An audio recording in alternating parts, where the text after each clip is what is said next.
അതെന്നെ നോക്കുന്നേ ഇരട്ട പരട്ട ആട് ജീവിതം. ഷാരൂഖ് ജി. അയ്യോ സോറി. അയ്യോ അത് കുഴപ്പമില്ല, അത് വിചാരിച്ച് കളയാൻ വെച്ചിരുന്നേ, കുഴപ്പമൊന്നുമില്ല. ഓ ഇതെന്റെ കുറച്ച് പെർഫോമൻസ് ആണ്. നോട്ടെ ചഡ്ഡ ഇന്ത്യ. ഈ പിള്ളേർ കുറെ ഹോക്കി കളിച്ചു ഞാൻ അവാർഡ് തരണം. ഇത് അടുത്ത പെർഫോമൻസ് മൈ നെയിം ഇസ് കാൻ. സ്വന്തം പേരിടെ ഞങ്ങൾ അവാർഡ് വരും വിചാരിച്ചില്ലേ, നോക്കിയിരിക്കത്തേ ഉള്ളൂ.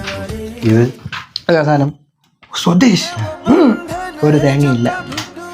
അതേതാ കാണിക്കാൻ കൊള്ളില്ലേ? അത് കുഴപ്പമില്ല, അത് ഞങ്ങൾക്ക് ചവാൻ. എടാ കിങ്കാനെ, ഇത് കൈ വെച്ചിട്ടാണ് നീ ചവർ കാണിച്ചേ. ഇതല്ലേ നമുക്ക് വേണ്ടേ? നിനക്കിപ്പോ ഞാൻ എന്താ പേര്? അവാർഡ്. അവാർഡ് പിടിച്ചോ, ഫോട്ടോ എടുത്തോ. ഇത് മറക്കാതെ അഭിമാനമല്ലേ? എനിക്ക് അപമാനമാണ്. സന്തോഷായില്ലേ? സംതൃപ്തി പോകുകയാണ്.